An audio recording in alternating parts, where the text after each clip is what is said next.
Yo, yo, yo, yo, yo. Historical people, Order of the Blade people. Just quickish one. I've not done a video for ages, so I'm going to do another one now because let's get back on track, maybe. I want to talk a little bit about tools to help you train.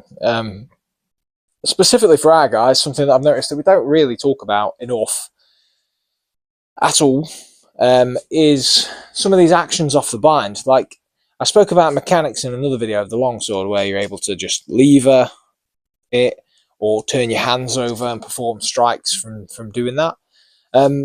Equally, in the bind, there's a bunch of mechanics that I don't see utilised fully, if at all, okay?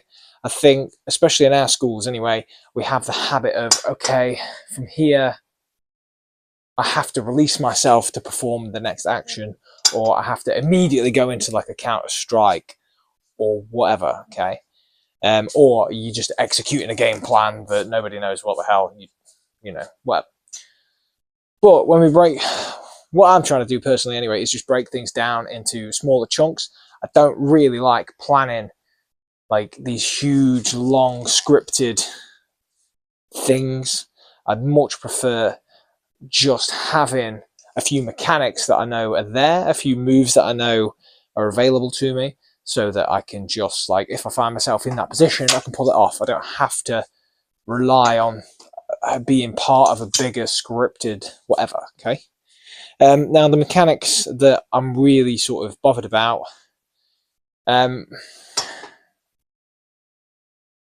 after I've struck my opponent's blade or my opponent's stick, you know, from whatever angle, okay, I need to now know how to work from this angle whilst staying safe. Now, we talk about warding in the Order of the Blade. In other things, it's known as opposition. I don't know what else they call it. I don't know what they call it in the German or whatever. But it's not moving from one position to a guard position or anything like that. You kind of, so if I strike, okay, notice where my strike stops. It's come across my body, right? And I have this structure still, okay? My arms are a little extended. I could bring them back, potentially. And now I am in like a flug, like a guard position. But I'm in like a pseudo, after this attack, I'm in kind of like a pseudo guard, but not guard, if that makes sense. So I could just attack, bang, that's quicker and whatever, and then notice where I'm stood here now. But the difference between being here, okay, notice how my hands aren't really protected, my sword's all the way back here.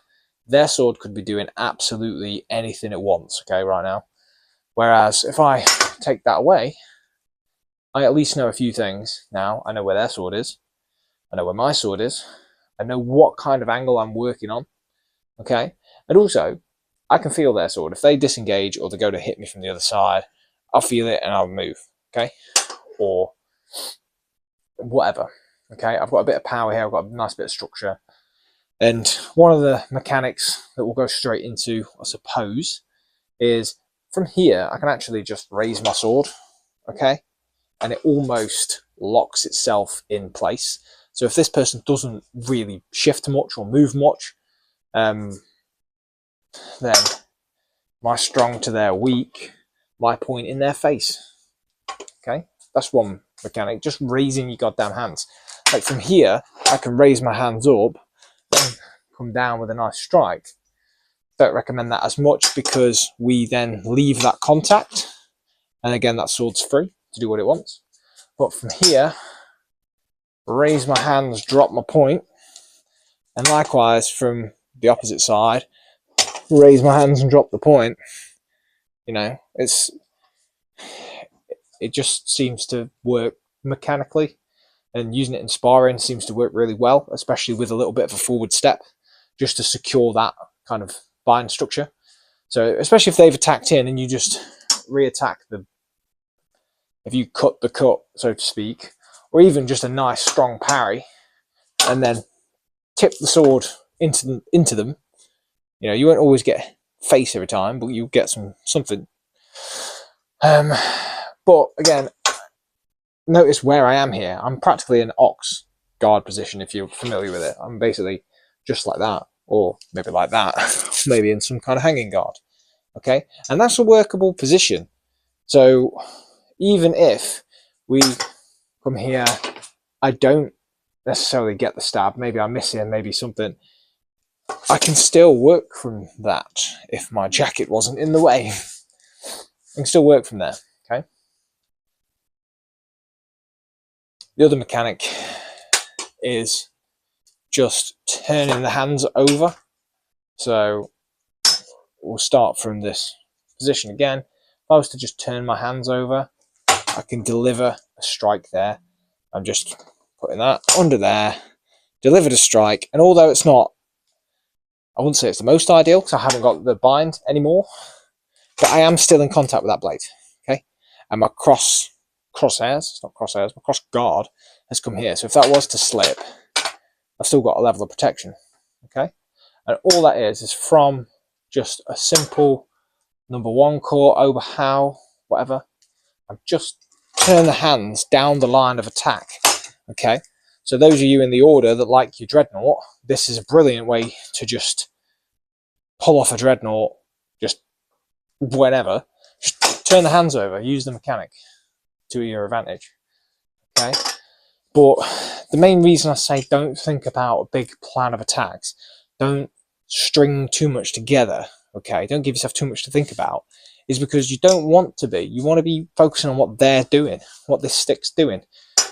And training with a stick like this, okay, gives me the opportunity to be like, okay, if I push this way and then undercut that way, I can attack there. If I block up here, but it's this high, maybe tipping the blade in isn't too comfortable now, so I'll do that and disengage, move away, whatever. Or if I want to practice my rising surge, I can come up, in, or I can, whatever, bang, and miss it completely.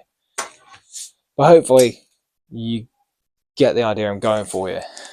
Anyway, if I was to get myself in the bind, I can do a little arm twisty thing. I can raise my guard, drop my point, or I've got the usual disengage into a smaller action, or of course, like we used to, I can come all the way around and whatever. I feel like we do a lot of this, okay, and I'm exaggerating a little bit, and I've not got a lot of space to work with, but a lot of us really do. Okay, I've attacked angle 1, so I want my angle 2 now I want my angle 3 maybe. But mostly fights go like that. Sometimes a little bit of a slide, or people that have read a book, they like to do the zwirch. That was the weirdest switch ever. But they like to do the zwirches and stuff. And, you know, there's time and place for all these things. I'd just like to see more people taking the bind and then either jamming something in there or turning the hands over, maintaining a bit of a bind with the flat or the false edge, and seeing how it works for you, okay? There's loads of different things to play with. I will say that I found this more useful with longsword. Can be done with the single swords, but possibly, I don't know. I don't think it's particularly controversial or whatever, but the binding with the longsword, I think, has more potential because you've got more structure and stuff behind it. Obviously, binding here like this, you're really open to like swift, smaller cuts and stuff. So you can bind, and I can throw certain things off here. So if I'm bound on my inside guard, I can send quite a nice thrust in, especially if I've got quite a curved saber. And from the outside guard, but as you see, it's so easy for that to just slip off. So the thrust kind of looks better just side on like that. If I was going to do that, you can just sort of turn over, because you're only working with one wrist. It's a little bit more difficult, a little bit trickier, and takes more training to just get a quick flick. And when we talk about sensitivity in the bind, turning over like that, they'll feel it. And if they're a saber person, all they have to do is go like. So it's not the end of the world really for them. So I find it works better with longsword personally. It does have its merits elsewhere as well and with other weapons. But yeah, so get yourself a stick attached to another stick, or if you've already got a pel, try just duct taping a broom handle, or if you've got a spare sword, do that if you want to damage your spare sword. But yeah, 100% would recommend that. For the word, like, where's my fucking longsword gone now? Even if, when you're just practicing your normal strikes, you have something to maintain aware of, okay? If I cut in there, I need to know that this is here. It gets me into cutting better positions. Okay, get out of the way, jacket. Cutting around there. And then if I'm worried about my warding, it makes sure I'm doing my warding. Because I can't not get away from it, especially if I confine myself into a little space like this. Anyway, I'm going to start to ramble. So let's skedaddle. Shit to do, boys and girls. Thanks again, and I'll see you in a bit.